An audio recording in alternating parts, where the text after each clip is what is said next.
E agora, eu vou falar de um outro assunto que também tá super em alta, até por conta da liberação recente na Anvisa, de quelantes de potássio. Então eu vou puxar aqui o caso, pessoal, da dona Luísa, segundo caso aqui de 58 anos, uma IC de fração de injeção reduzida, classe funcional 2, hein? Finalmente alguém mais de boa aqui no consultório.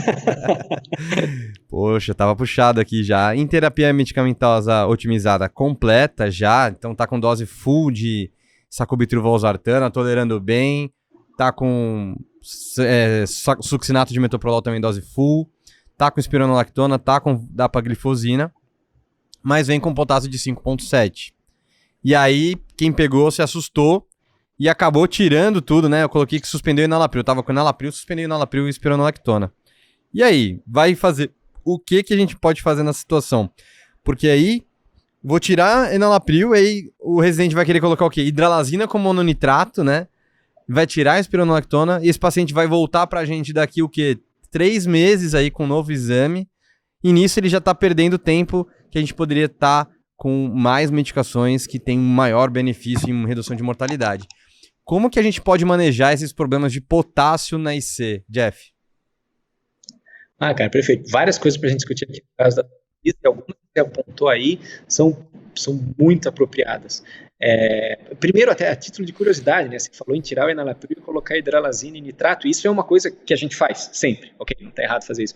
Mas sabe que não é assim que está nos fluxogramas, né? A hidralazina e nitrato, eles seriam tratamentos adicionais no paciente persistentemente sintomático.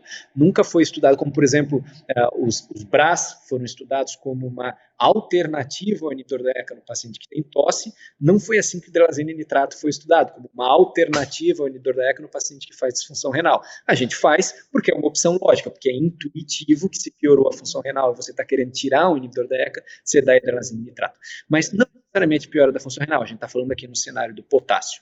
Então, a gente tem uma grande preocupação com a hiperpotassemia. Vou só comentar um negocinho que eu tenho um ranço dessa combinação, porque, puta, você tá com uma medicação, por exemplo, enalapril ou sacubitril/valsartana, que você tava de 12 em 12 horas, um comprimido, por exemplo, e aí você vai em dose otimizada. Nessa situação, claro que todo mundo acabaria tendendo a fazer essa conduta, mas, pô, aí você vai trocar pra uma medicação que você vai deixar, tipo, hidralazina, uma dose menor, geralmente, porque você não vai, talvez, transicionar pra dose full, né, na hora. Vai ficar lá um comprimido de 25, aí vai 50, 100 miligramas de 8 a 8 horas, mais mononitrato. Então a gente acaba tendo um trade-off ruim aí, né? Que a gente tava com uma medicação muito mais fácil de adesão, né? A polifarmácia que vem junto com a hidralazina e nitrato, para você atingir a dose-alvo, e essa é outra coisa interessante, se você pegar lá o VREFT1, o VREFT2 e a REFT, cada um deles meio que usou uma miligramagem diferente. O AREFT mesmo, ele usou um remédio diferente, um remédio que não existe aqui no Brasil, mas nos Estados Unidos é comercializado com o nome de Bidil, que já é o Bidil em um comprimido, você já tem hidralazina e nitrato, então a miligramagem é um pouco diferente.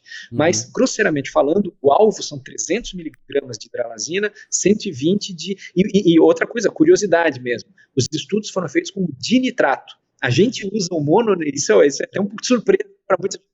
A gente tem essa noção de que é o mononitrato, porque a gente usa muito mononitrato, mas os estudos eles foram feitos com o dinitrato.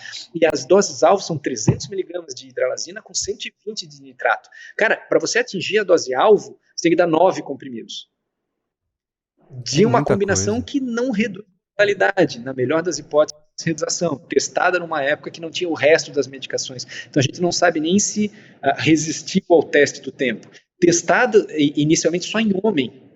O único estudo que testou hidralazina e nitrato em mulher foi o AREFT, que eram só afrodescendentes autodeclarados. Então, essa também é uma coisa muito interessante da hidralazina e nitrato, que ela nunca foi testada em um grande ensaio clínico randomizado em mulheres caucasianas. Tanto o VREFT1 quanto o VREFT2 só foi testado em homem branco. Aliás, tinham afrodescendentes, mas só foi testado em homem. Depois o AREFT que testou em mulher e só testou em mulher afrodescendente declarada. Então, tem tantos question marks aí na hidralazina e nitrato, que eu sei, eu uso pra caramba, mas a gente usa com uma segurança e um conforto, a gente tira o enalapril, ou o sacubitril/valsartão, o que for, com a maior tranquilidade do mundo e coloca a hidralazina e nitrato como se estivesse dando um negócio equivalente. Ele não é equivalente, gera uma polifarmácia ruim para o paciente e a gente nem tem dado contemporâneo sobre o benefício.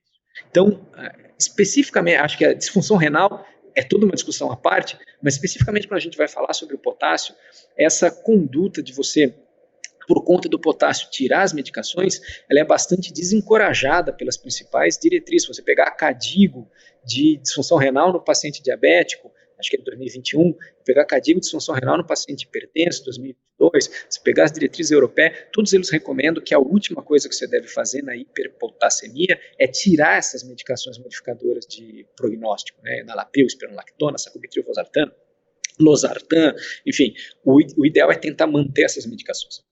E aí, você tem evidência de que ao tirar essas medicações em paciente com insuficiência cardíaca, você aumenta, tirar ou reduzir a dose, tá? Veja bem, tirar é fácil a gente entender que você está abrindo mão de uma medicação com impacto prognóstico e às vezes só o que a gente faz é reduzir a dose.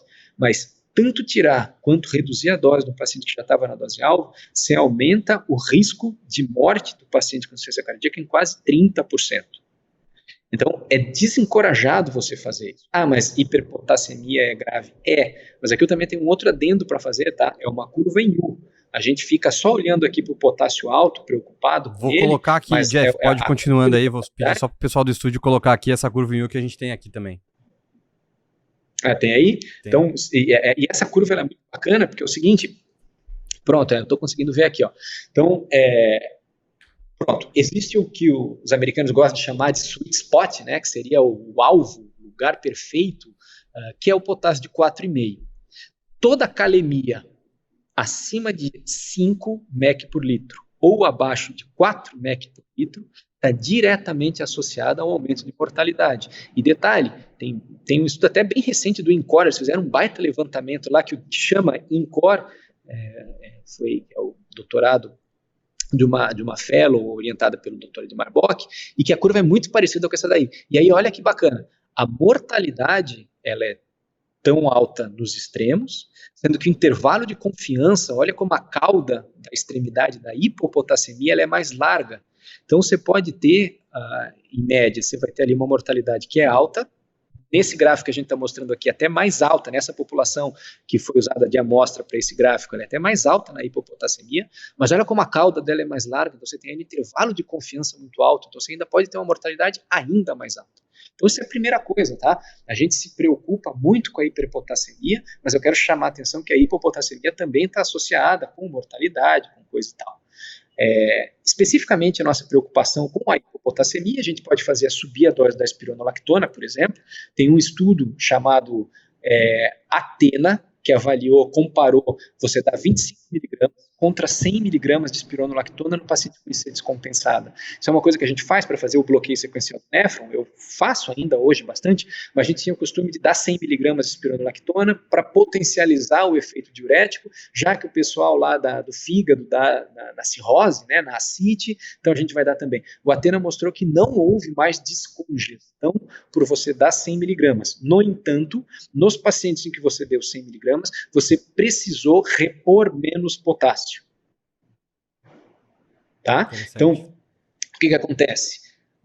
Você não aumenta o efeito diurético do antagonismo mineralocorticoide, mas justamente por conta do efeito dele no potássio, você não precisa ficar se preocupando tanto com a hipopotassemia. Então, o paciente que começou a cair o potássio, razoavelmente, eu vou botar muitas aspas aqui, tá mais fácil de tratar. Você aumenta a espironolactona, você faz um potássio, preferencialmente, aí é uma opinião minha, endovenoso, porque a resposta é mais rápida.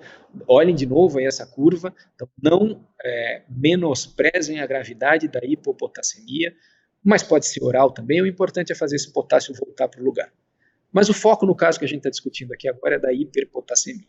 Então, tradicionalmente, o que a gente aprendeu a fazer? A gente faz shift do potássio, glicoinsulina, beta-agonista, basicamente o que você faz é dar aquela arrumada, pega na célula, joga para outro lugar, joga na circulação, você faz um shift do potássio. Então, são boas medidas de fazer, mas é difícil de fazer essas medidas por longo prazo. Glicoinsulina, você precisa de um ambiente controlado, ainda mais se o paciente for diabético. Quem já fez hiperpotassemia no paciente diabético, faz glicoinsulina, sempre dá uma baguncinha, sempre dá uma alterada na glicemia do paciente nos próximos dias, e aí você tem que correr atrás de um problema que você não tinha antes.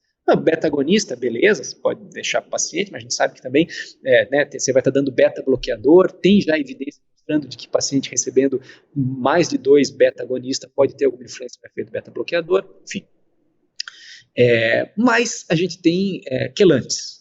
Tradicionalmente, o quelante que a gente sempre usava era o poliestireno sulfonato de cálcio, que era o Sorcal, depois mudou para Calnat.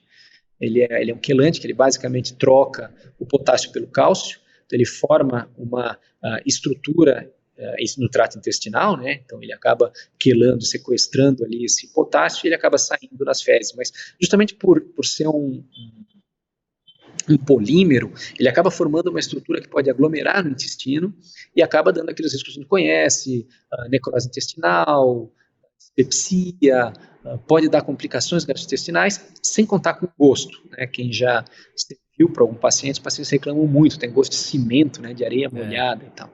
Mais recentemente foi lançado no mercado, então, o ciclosilicato de sódico, que é o nome comercial, é o Lokelma, que foi aprovado agora para inclusão no SUS pelo Conitec, que ele é um cristal, então ele forma uma rede, um cristal, cheio de orifícios, vamos colocar de uma forma bem didática, vai. Então ele forma um cristal, uma bolinha cheia de buraquinho que ele vai preferencialmente captando o potássio, e ele acaba fazendo uma troca ali com sódio, esse é um problema, então significativamente os estudos que avaliaram, eles mostraram um pouquinho mais de edema, porque é ciclosilicato de zircônio sódico, né? Então ele entra com sódio, ele troca o sódio nesse cristal, ele retém nessa rede dele, nessa malha, o potássio e ele acaba trocando pelo sódio.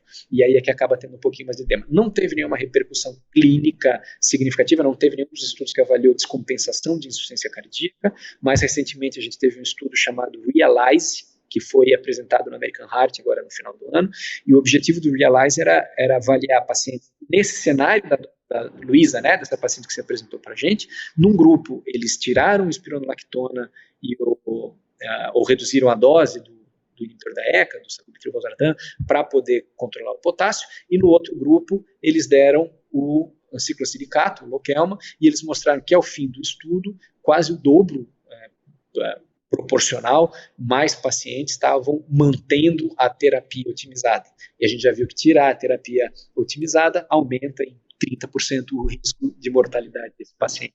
Então, por essa razão, as principais diretrizes, elas recomendam que somente você tire essas medicações em última instância e que o ideal é você lançar mão do que quer que seja aplica insulina, seja o beta-agonista, eventualmente o bicarbonato, se for o caso, o bicarbonato de cálcio, se tiver alteração eletrocardiográfica, mas que você lance mão desses quelantes aí, preferencialmente, até por uma questão de ser mais palatável, de ter menos contra-efeito.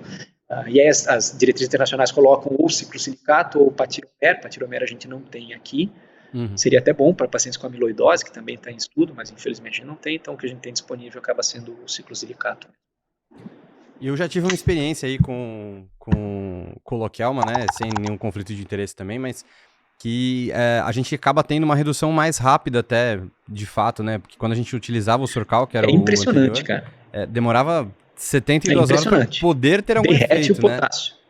Né? Em um dia, assim, peguei derrete o potássio. uma paciente peguei uma paciente num plantão, né, na UCO, que era um potássio de 7,5, alguma coisa assim. Cara, fez uma dose na madrugada, 6 horas depois o potássio dela já estava de 4,7. Né, e manteve, enfim, foi uma coisa, resolveu, eu nunca sabe? Peguei 7, 6 e alguma coisa, fiz, então a dose proposta, o estudo Harmonize, que foi um estudo de teste de dose do ciclosilicato, ele faz a dose de ataque de 10 gramas 2 vezes por dia por 3 dias, depois você baixa por 2 dias, 48 horas, depois você baixa para 1,5 gramas e aí segue tratando.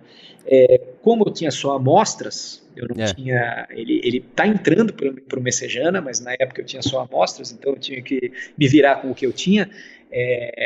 Eu fiz 10 gramas só, eu não fiz 2 envelopes por dia, eu tinha alguns envelopes, eu fiz 10 gramas por 3 dias, o potássio da minha paciente era 6,5, 6,4, no dia seguinte já estava 5,4, no dia seguinte já estava 4, caiu muito rápido, assim, inclusive, Tileia aí, que bom que esse gráfico está ainda, porque você tem que tomar cuidado, porque ele te leva lá para o outro extremo. Exato. O potássio, ele cai rápido. É impressionante o efeito desse, é bem mais rápido, sem dúvida, do que o Sorcal, Calnat. E é uma opção legal para a gente poder utilizar para manter, né, não suspender as medicações e não aumentar a mortalidade pela suspensão delas, né? E nem pelo potássio alto, como a gente comentou. O pessoal questiona sempre, quando eu converso sobre, o pessoal questiona muito do preço. Sim. É porque o preço ele é muito parecido com o preço do Sorcal Calnat. Exato. Mas é que a gente está acostumado a usar no ambiente agudo. E hospitalar, né? E aí, que a gente não tem tanto essa questão do custo, né? Porque é o hospital. Quem está comprando isso é o hospital. A gente prescreve. É o SUS, é o convênio. O custo é o SUS, é o convênio, é quem quer que seja. Então a gente não tem esse mesmo questionar. Eu não vou prescrever o ciclosilicato, o Lokelma, porque ele é muito caro. Sim, mas você não prescrevia o Sorcal, o preço é muito parecido, é pouca coisa de diferença, assim, não dá. Por quê? Porque a gente está pensando no uso de longo prazo do Lokelma, a gente está pensando em usar por 1 ano e tal, mas às vezes você não precisa usar por 1 ano, às vezes teu paciente, por exemplo, eu vou falar agora do paciente internado, às vezes teu paciente estava com uma disfunção renal aguda que você conseguiu, enquanto você estava otimizando as medicações, conseguiu controlar, você vai usar ali o teu Lokelma por uns dias para dar uma boa controlada e você vai ficar checando o potássio, daqui a pouco você não vai precisar ficar continuando por 1 ano. O fato é que o Harmonize, que foi esse estudo que avaliou por 1 ano, ele mostrou que após a retirada da medicação, da intervenção, comparado com o placebo, após a retirada da intervenção, os níveis de potássio voltaram a subir. Aí é outra conversa, aí sim, você vai ter que ver como é que o paciente dá conta de tomar o remédio, como é que isso cabe aí no bolso do paciente, né, até para ver o que você vai fazer com a terapia otimizada da insuficiência cardíaca. Mas sem levar custo em consideração, que eu sei que é difícil, mas sem levar custo em consideração, a melhor terapia seria manter o quarteto fantástico, né, a terapia fundamental, e se for preciso, a custa de usar um quelante, usando o quelante. E eu vou só deixar aqui, esse gráfico veio de um estudo numa revisão de potássio lá do Jack. Vou deixar depois aqui para quem quiser depois dar uma pausada ali, mas basicamente ele acaba dando algumas sugestões ali, né? Tudo que a gente já comentou também, mas reduz um pouquinho a dose, faz as medidas para, se tiver alteração eletrocardiográfica e tudo mais, evitar anti-inflamatório, se o paciente tiver congestão, considera usar furosemida. Essas medidas aí básicas aí que a gente acaba já fazendo normalmente no dia a dia. E algumas coisas que eu achei legal aqui também, que ele sugere que, por exemplo, a gente pode, às vezes é uma oportunidade, né? O paciente, às vezes, ele não está utilizando inibidor de SGLT2, tem meta-análise que sugere também que você introduzir, né? Ele já tinha indicação, né? Mas isso também reduziu hipercalemia, eventualmente um ajuste fino, e aí eu vou até confirmar isso com você, mas o que eu já ouvi falar é que a eplerenona dá menos hipercalemia do que a espironolactona, então às vezes a gente consegue fazer esses pequenos ajustes aí e ajustando, né? Sem até às vezes nem necessidade de internar o paciente ou Lokelma, por exemplo, potássio na dieta, anti-inflamatório. Perfeito. Você trouxe aqui um conceito importante que eu estava até passando batido. Acho que tem 3 modificações que dá para você fazer, que são simples, são apropriadas, que é exatamente esse contexto aí que você falou. Então vai lá. Eplerenone e espironolactona. O eplerenone ele tem uma meia-vida mais curta. Na verdade, a meia-vida da espironolactona ela é bem curtinha, mas ela tem metabólitos que circulam quase 24 horas, enquanto a meia-vida da eplerenone pequena também, de 4, 6 horas ali, 3, 4, 6 horas, agora eu não lembro exatamente, mas é pequenininha, e com metabólitos nativos. Então, ela dura muito menos. É por isso que ela dá muito menos hipotensão e ela dá menos hiperpotassemia. Então, comparado dose 50 mg de eplerenone com 50 mg de espironolactona, a eplerenone dá mais hiperpotassemia. Então, isso é uma coisa que dá para fazer. R$50 mais ou menos, que é o preço do eplerenone, às vezes é fácil, cabe no bolso do paciente. A eplerenone tem outras vantagens, então não tem os efeitos sexuais que a espironolactona tem, porque ela tem um anel extra lá, 9-alfa-hipóxia, alguma coisa, que só se liga no receptor mineralocorticoide, não se liga no receptor sexual, então tem essa questão. Tem a questão da pressão, não baixa tanta pressão, tem a questão do potássio, não baixa tanto potássio, então ela tem algumas vantagens que vão além nesse sentido. Então isso é uma coisa que dá para se fazer. Outra coisa, sacubitril valsartano. Então o Paradigm foi aquele estudo que tem aí, né, sempre é falar do Paradigm é mexer no vespeiro, tem aquele pessoal que são aí as viúvas do enalapril, que a dose alvo não era a dose alvo enalapril 10, beleza, ok, existe essa discussão, mas se a gente for para a tabela de segurança, então vamos lá, para lembrar, a Paradigm comparou 200 miligramas de sacubitril/valsartan 2 vezes por dia contra o enalapril 10 2 vezes. Há um questionamento a respeito do enalapril ser 10 2 vezes, não ser 20 2 vezes, porque o consenso, que foi lá o primeiro estudo com o enalapril, atingiu essa dose em 28 pacientes dos 273, não conseguiu dar mais justamente porque eles faziam hipotensão, e todos os outros estudos depois passaram a usar essa dose de 10 2 vezes. Então há um grande questionamento das pessoas com relação à dose, de algumas pessoas, que a dose do enalapril poderia ter sido 22 vezes, e aí talvez isso teria atenuado o benefício do sacubitril/valsartan. Mas quando a gente vai para a tabela de análise de segurança, que avalia quais desfechos adversos foram piores no grupo sacubitril/valsartan, hipotensão foi pior, sacubitril/valsartan tem em uma molécula tem 2 drogas que são mais potencialmente vasodilatadoras, por isso a hipotensão foi pior, mas quando a gente vai para a função renal, o enalapril, nessa suposta subdose de 10 2 vezes por dia, ele causou menos disfunção renal e menos hiperpotassemia do que o sacubitril/valsartan na sua dose máxima. Então, o enalapril, mesmo numa dose por alguns considerado mais baixo, foi mais nefrotóxico, mais agressivo ao rim do que o sacubitril/valsartan na sua dose máxima. Então, se até aqui esse paciente não teve a troca do inibidor da ECA pelo sacubitril/valsartan, esse seria um bom momento também de fazer a troca, porque significativamente mais pacientes no Paradigm usuários do enalapril tiveram hiperpotassemia do que pacientes com sacubitril/valsartan. Então, mesmo que você considere que são drogas que têm exatamente o mesmo impacto em benefício de hospitalização e mortalidade, e considere que o Paradigm foi um estudo que enviesado nesse sentido, na análise de segurança, no mínimo por isso, pela questão do potássio, vale a pena trocar. E você falou perfeitamente bem. Então, a gente tem meta-análise dos estudos lá iniciais com glifosinas, os primeiros, EMPA-REG Outcomes, CANVAS, DECLARE, que quando você coloca todos eles associados, você mostra que pacientes usuários de glifosina têm um nível de potássio mais baixo. Eles não chegam a fazer hipopotassemia, mas eles têm um controle melhor. E tem inclusive uma outra meta-análise, essa eu acho muito bacana, que pegou tanto pacientes com ICFER ou ICFEP, eles mostraram que o benefício, essa eu achei muito legal. É claro, meta-análise, é mais para você levantar hipóteses, mas eles mostraram que o benefício em redução de evento cardiovascular, né, morte e hospitalização, associado ao uso das glifosinas, ele só se manteve em pacientes que usavam antagonista mineralocorticoide. Uhum. Nos pacientes que não usavam antagonista mineralocorticoide, não houve o mesmo benefício em mortalidade. Então, eu sou fã de glifosina, eu não chegaria aí tão longe, mas eu acho que são drogas que se balanceiam nessa questão do potássio. Então, espironolactona, eplerenone tendem a subir o potássio, a glifosina tende a deixar ele mais controlado, e aí você se encontra no meio termo.